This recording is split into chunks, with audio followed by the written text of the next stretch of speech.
Imagine being abandoned by the people who were supposed to love you most, at just 13 years old. Now, 20 years later, they show up at your door, not to apologize, but with a lawyer in hand. What would you do? Watch as I reveal the shocking truth, the secrets they never expected me to uncover, and the ultimate revenge that changed everything. This is a fictional story created for entertainment purposes. Any resemblance to real people or events is purely coincidental. I remember that day like it happened yesterday, even though it was over 20 years ago. I was 13, an age where life feels like it's just beginning, full of small dreams and childish hopes. But that day, everything I thought I knew about my family and my life was shattered into pieces. It started like any other afternoon. I came home from school with my backpack swinging from my shoulders, my stomach grumbling from skipping lunch because I had stayed late to finish a homework project. The apartment smelt faintly of the leftover dinner my mom had made, the kind that always made me feel safe when life outside felt uncertain. But when I opened the door, I realized immediately that something was off. There was silence, the kind of silence that makes your heart skip a beat, and the living room lights were dimmed, casting strange shadows against the walls. At first, I thought maybe they had gone out for a quick errand. But as I looked around, I noticed little things that didn't add up. The couch cushions were sloppily tossed aside. The dining table had papers scattered across it, and on the kitchen counter lay a small, folded note. I walked toward it slowly, my heart pounding as if it could escape my chest. The handwriting was familiar, my mother's flowing letters. But the words were anything but comforting. "We can't do this anymore. Be strong." My fingers trembled as I held the paper, reading and rereading it, hoping that if I just looked at it one more time, it would magically disappear, and they would come back to me. But there was nothing. No explanation, no apology, not even a hint of when or if they would return. Panic set in, and I ran to the window, hoping to see a familiar car pulling up or my father's shadow in the hallway. But there was only emptiness, and the gray drizzle of rain outside.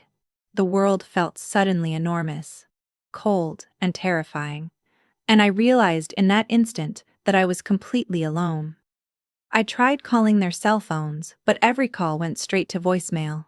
I called a neighbor who sometimes watched me after school, but they shrugged and said they hadn't seen anyone. I started to feel something I had never felt before: abandonment, the raw kind that hits your chest and makes it hard to breathe. I sat on the floor, hugging my knees, wishing that someone, anyone, would come back and tell me that it was a mistake, that they didn't mean it, that I wasn't really alone. As the hours passed, reality sank in. I had nowhere to go and nobody to turn to. My relatives were distant, scattered across the city, and none of them seemed willing or able to take me in permanently. My school counselor tried to help, making calls to child services, and that's how I found myself being placed in foster care for the first time. The transition was abrupt and harsh. I was shuffled from one foster home to another, each family polite but distant, unable to replace the warmth of my own home. Some nights I cried myself to sleep, trying to remember every small detail about my parents. The curve of my mother's smile, the sound of my father's voice reading me bedtime stories. But the memories brought both comfort and an unbearable ache. It wasn't just the physical absence that hurt, it was the betrayal. The sense that the people who were supposed to protect me, who had promised to love me unconditionally, had chosen to leave me behind. I remember thinking, over and over, that I had done something wrong, that maybe if I had been better, or more obedient, or less annoying, they would have stayed. The helplessness gnawed at me, and anger began to creep in alongside the grief. I was angry at them for leaving, at the world for letting them leave, and even at myself for feeling powerless to change anything. The first few months in foster care were the hardest. The routines were strict and unfamiliar, the rules confusing, and the faces of strangers who were supposed to care for me felt distant and cold. But slowly, I started to learn how to survive. I learned how to carry myself in ways that didn't draw too much attention, how to protect my fragile heart from the constant disappointments of being shuffled from one place to another. I became quiet, observant, and cautious, always scanning my surroundings, always wary of trusting anyone completely. I told myself I wouldn't let anyone hurt me like that again, that I would never be at the mercy of someone else's choices, and that even if I didn't have my parents, I could carve out my own place in the world. At school, I kept my story mostly to myself. I didn't want the pitying glances, the whispered questions, or the awkward offers of help from classmates who didn't understand. Instead, I focused on small victories, getting good grades, earning praise from teachers, and excelling in activities I loved. Writing became my refuge, a way to pour out the anger, confusion, and heartbreak that I couldn't speak aloud. In those journals, I promised myself something that would become a guiding principle in the years ahead. I would grow up strong. I would succeed. And one day, I would make sure that my life wasn't defined by the abandonment of those who were supposed to love me. Even amidst the pain, small moments of kindness began to appear. A foster mother who noticed my love for reading lent me books late into the night. A teacher recognized my talent for storytelling and encouraged me to enter competitions. Those small sparks were enough to remind me that even though my parents had left, the world wasn't entirely devoid of people who could care. And slowly, amid the tears, anger, and fear, I began to build a new kind of strength, one born not of dependency, but of resilience, determination, and a burning desire to reclaim the life that had been stolen from me. Life after foster care was nothing like the childhood I had imagined. I had been tossed from home to home, learning early that stability was a luxury I could not count on. But something inside me refused to break. While other kids my age were worrying about school dances or homework, I was learning how to survive on my own, how to fight for scraps of attention, love, and security. I quickly realized that to make it through, I had to rely on no one but myself. Every day was a lesson in resilience, in turning fear into determination, and in discovering that even in the darkest circumstances, there could be sparks of hope. By the time I turned 16, I had become fiercely independent. Foster homes had given me structure, yes, but also the painful clarity that no one owed me anything. I learned to manage my time, keep my grades up, and take care of myself in ways most teenagers didn't even think about.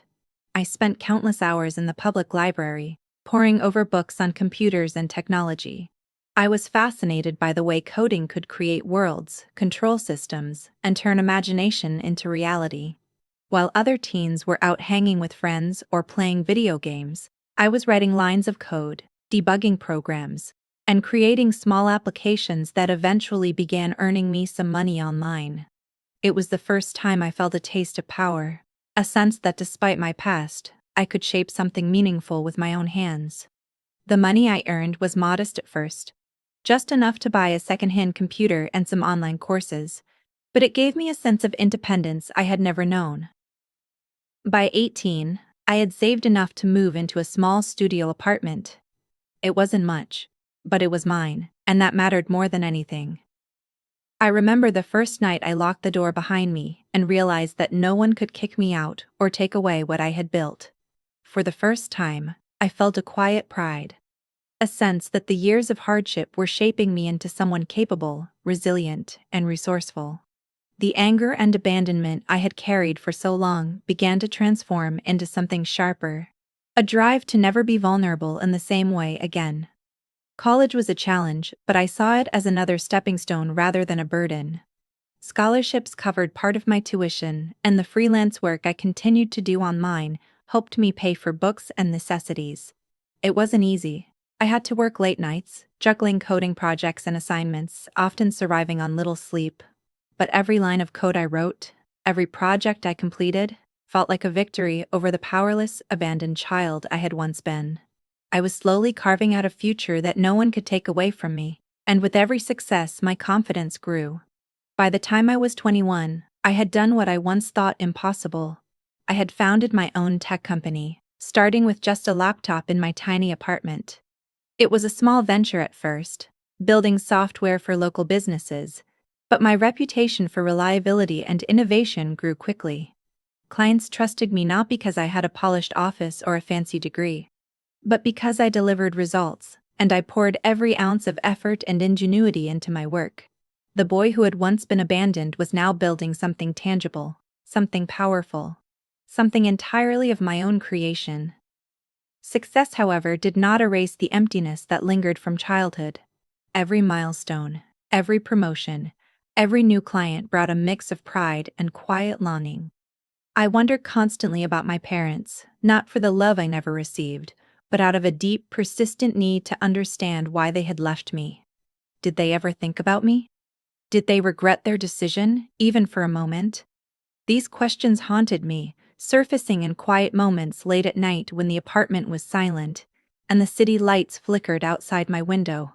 The anger I'd carried for so many years was still there, simmering beneath the surface, sharper now because it was coupled with success and independence.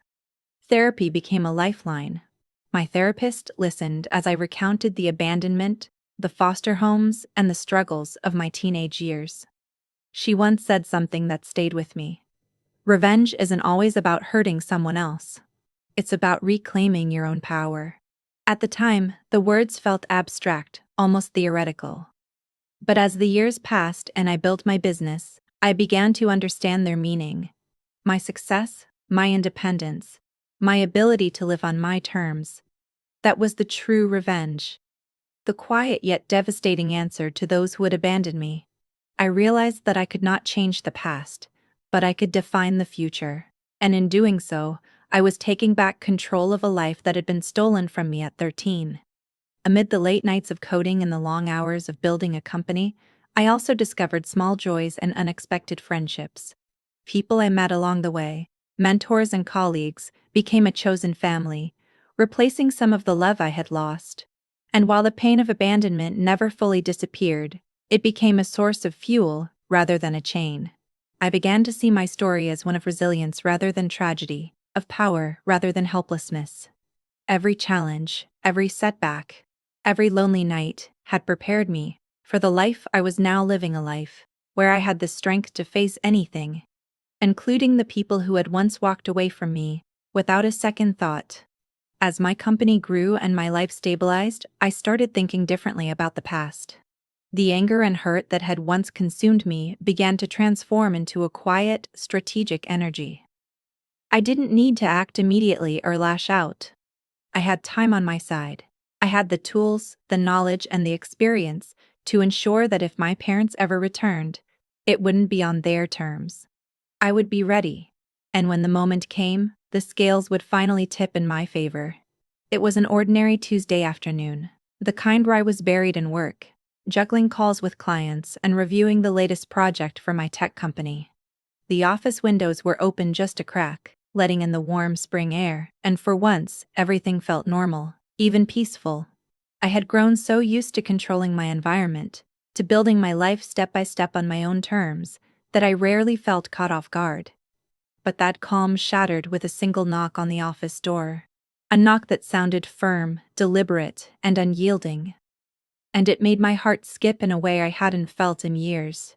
I looked up from my laptop, expecting perhaps a delivery or visiting client, but the scene before me made me freeze. My parents were standing there, just a few feet away. Older, grayer, and more fragile than I remembered, but unmistakably them. Their eyes were nervous, darting toward each other as if seeking silent reassurance, while a man in a tailored suit stood slightly behind them, holding a briefcase and exuding a confidence that immediately made my instincts flare. The first thought that ran through my mind was disbelief. After 20 years, after every memory of abandonment, after all the nights I had lain awake wondering if they had even thought of me, they had returned. But it wasn't just a visit or an apology. They weren't here to hug me or beg forgiveness.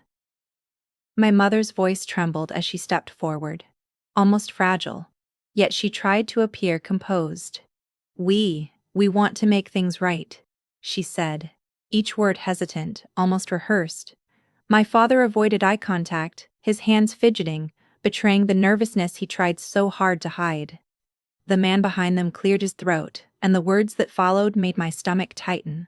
"They are seeking legal counsel regarding your company," he said plainly.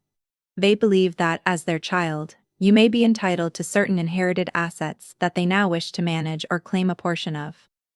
Shock paralyzed me. I couldn't speak at first. My hands tightened around my chair, my mind racing to comprehend the audacity.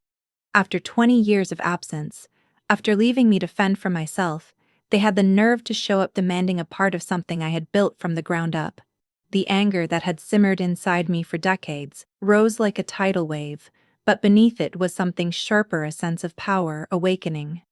I had spent years building a life on my own, and no one, not even them, could touch what I had earned without my consent.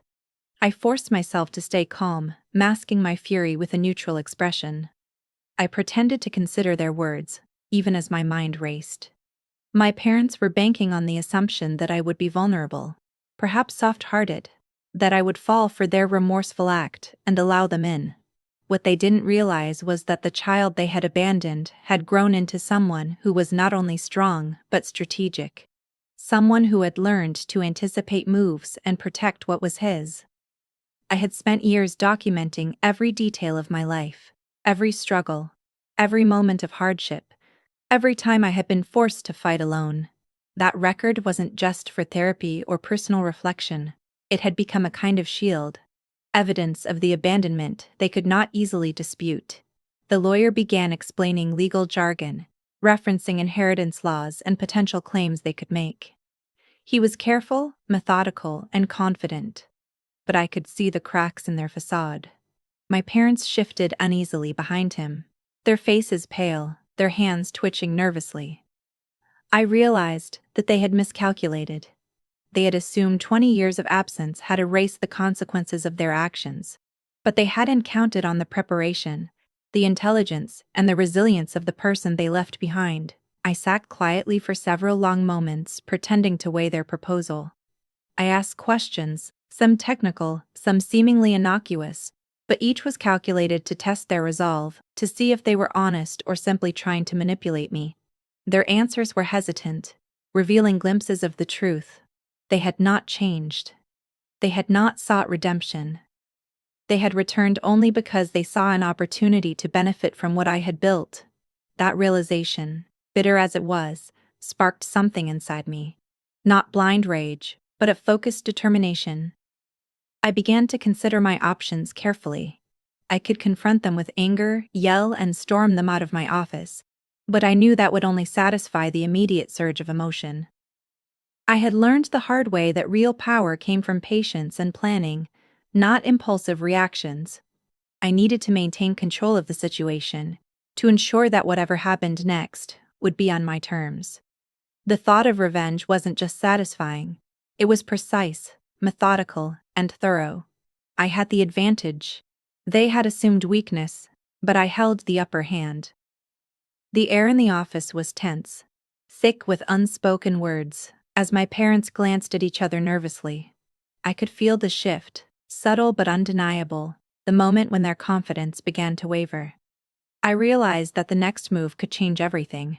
The story of my life, the years of pain and struggle, the resilience and independence I had built, all of it, had led to this confrontation. For the first time in decades, I felt not fear, but anticipation. Anticipation for the reckoning that was about to unfold. The revelation that the child they had abandoned was no longer powerless, no longer a victim, and certainly not someone they could manipulate with a simple display of remorse or legal threats. After that tense meeting with my parents and their lawyer, I realized that this confrontation wasn't going to be resolved with anger or shouting. They thought they could intimidate me, manipulate me with legal terms, or even appeal to my emotions after abandoning me for 20 years. What they didn't understand was that I had grown up, not just surviving, but thriving. I had learned the hard lessons of patience, observation, and strategy, and now, I intended to use every ounce of that knowledge to turn the tables. I spent the next 3 days analyzing every detail from the meeting, replaying their words, gestures, and even the subtle cues from their lawyer. I had always been meticulous, and now that habit became my advantage. I started digging into their past, quietly and carefully, as though uncovering a hidden map that would lead me to the truth. I hired investigators, combed through public records, and checked financial histories, all under the guise of legal due diligence. What I found shocked me. My parents had not changed. Their lives had been marked by unpaid debts, failed businesses, and a string of shady deals. Even the relatives I had once trusted to be neutral allies were either complicit in covering up their mistakes or too fearful to speak the truth. It became clear that their return wasn't motivated by remorse, regret, or a desire to reconnect. It was a calculated move. They saw me as an opportunity, someone successful, someone independent, someone whose hard work could now benefit them. That realization ignited a cold clarity in me. I no longer had to imagine revenge as an abstract idea. I could make it real, precise, and undeniable. But I knew it had to be done carefully. The goal wasn't just to punish them. It was to reclaim control, to assert that the years they had stolen from me could never define my life. I decided that I would not confront them immediately. That would be too obvious, too hasty, and could give them the chance to manipulate or evade consequences. Instead, I invited them to a formal meeting with my lawyer under the pretense of discussing their proposed claims. I made sure the setting was professional, neutral, and recorded. Everything would be on my terms. As I prepared, I reviewed the documentation of their abandonment, the proof of my struggles, and the legal evidence of their potential misdeeds. I realized that the power I had acquired over the years wasn't just financial. It was knowledge, leverage, and the ability to control the narrative. When the day arrived, I watched them enter the conference room, visibly tense and unsure. Their lawyer was polite, but even he seemed unsettled, as though he had sensed the shift in control. I greeted them calmly, masking the storm of emotion inside me. As the meeting progressed, I presented the facts meticulously, one by one. I revealed their attempts to claim assets, the legal obligations they had ignored over the years, and the documentation of my own life, the years of abandonment, the challenges I had overcome, and the success I had achieved despite their absence. I spoke deliberately, my words measured, ensuring that every point landed with clarity. They were visibly rattled. I could see my mother's eyes darting nervously toward my father, and his hands began to tremble slightly. The lawyer shifted in his seat, trying to maintain composure, but I could feel the subtle tension in the room. The moment when confidence falters under the weight of truth. I offered them one option: acknowledge the years of abandonment publicly and make a significant contribution to foster care programs, ensuring that other children like me had a chance to grow up safe and supported. I didn't need them to apologize privately. I needed them to recognize, publicly and legally, the impact of their choices. There was a long pause. I watched them confer quietly, whispering, exchanging glances that betrayed fear, uncertainty, and even regret. But it wasn't sympathy I wanted from them. It was accountability, and I had structured every step to ensure they could not back out without consequences. The twist, the subtle but essential piece of leverage, was that the entire meeting was recorded, legally documented, and witnessed. Any attempt to retreat, deny, or manipulate would be impossible. I could see the realization dawning in their eyes that the game had changed. The child they had abandoned was no longer powerless, and the world they had hoped to exploit was now firmly under my control. The conversation was tense, precise, and strategic. I maintained my composure while observing their every reaction. I noticed small tells: the tightening of my father's jaw, the flicker of worry in my mother's eyes, the hesitant corrections from their lawyer. Each one confirmed what I had suspected: they had underestimated me. They had assumed I would be emotionally vulnerable, that the years of abandonment had left me seeking approval or reconciliation. But I had built my life with intention, and now that same intentionality allowed me to dictate the terms of our encounter. By the end of the meeting, a quiet agreement emerged. My parents would comply with the conditions I had set. It wasn't public humiliation I sought, nor vengeance for vengeance's sake. It was a reclaiming of narrative, a demonstration that the years of pain they had caused could not define me. The knowledge that I held every legal and moral advantage, combined with the evidence of their own missteps, ensured that I could walk away without fear. I realized that revenge was most satisfying not when it inflicted suffering, but when it asserted control, justice, and the undeniable truth. As they left the conference room, I felt a surge of calm satisfaction. The tension that had gripped me for decades, the fear, the anger, The lingering ache of abandonment began to dissipate. I understood something crucial.